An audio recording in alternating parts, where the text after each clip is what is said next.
Every gamer born in the 90s has played Super Mario Bros. At least once. And if you didn't, you still know who Mario is.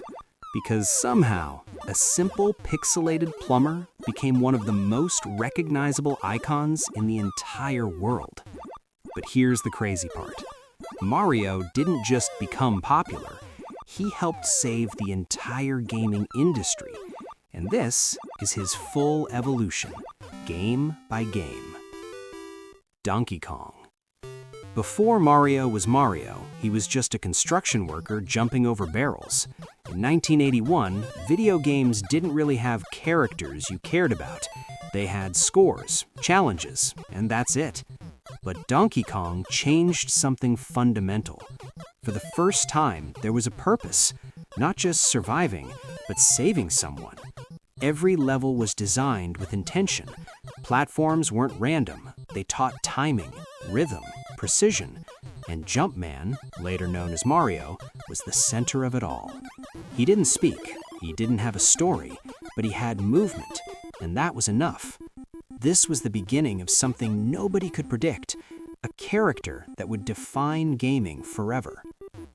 Super Mario Bros. 1985 was a turning point for gaming itself. The industry was collapsing, consoles were dying, people didn't trust video games anymore. And then, Super Mario Bros. Arrived. The first level is legendary. No tutorial, no instructions, just you, a world, and movement. It teaches you everything naturally. Jump here, avoid that, take this power-up. And that's what made it genius. It wasn't just a game, it was communication through design. Every enemy placement had meaning, every jump taught a lesson. And for the first time, gaming felt alive. Mario didn't just save the princess, he saved an entire industry. Super Mario Bros. 3. And then Nintendo didn't stop. They refined everything.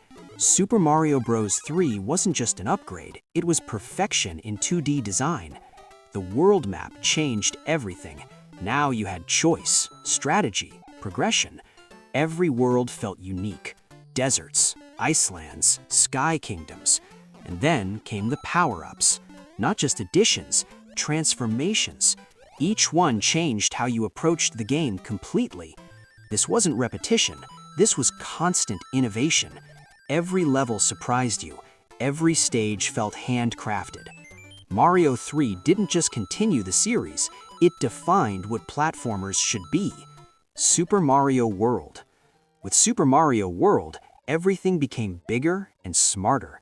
The world felt connected, alive, not just levels, but a journey. And then came Yoshi. A simple idea, but it changed everything. Now Mario wasn't alone. The gameplay also became more exploratory.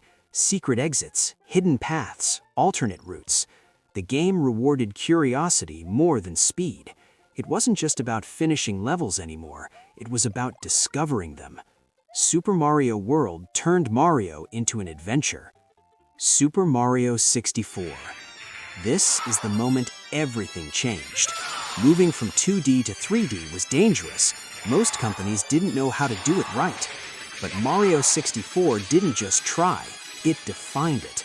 The analog stick gave freedom, the camera gave perspective, the worlds gave exploration. Each painting in Peach's castle became a portal to another universe. And for the first time, you weren't following a path, you were creating your own.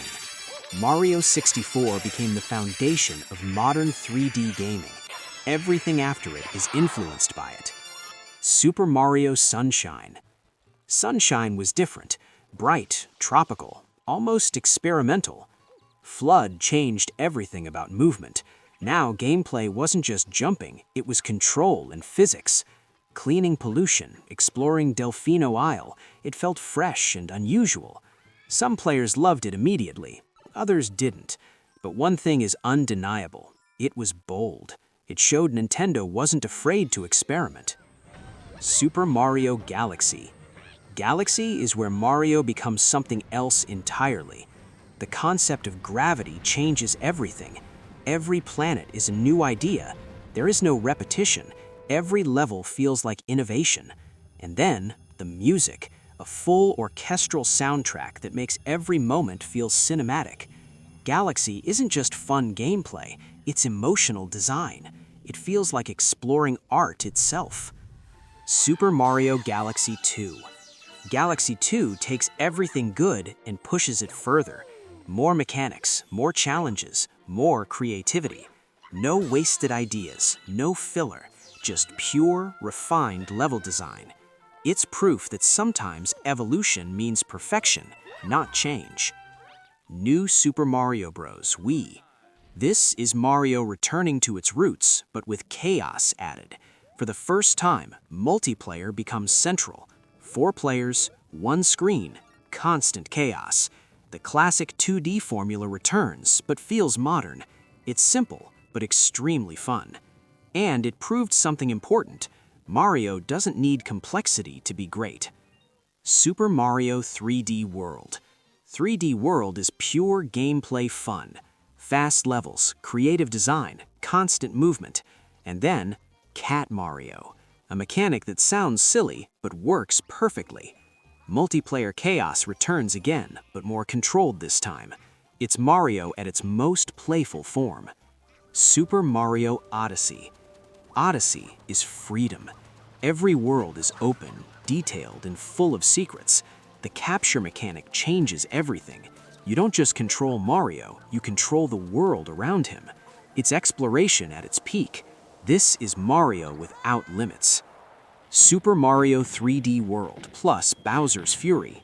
This is modern Mario at its peak on Switch.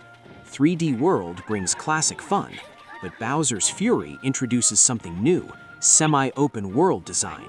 It feels experimental again, like Nintendo testing the future. It's the perfect mix of old and new Mario design.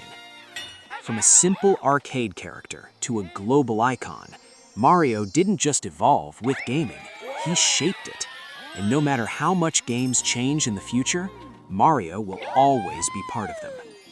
But one more thing. I didn't include every single Mario game that ever existed. I only focused on the ones that truly defined his evolution, the ones that were the best of the best, the games that changed everything, the games that pushed gaming forward. So, if your favorite Mario game wasn't here, it doesn't mean it wasn't great. It just means this story was about the true milestones. And with that said, this is the evolution of Mario.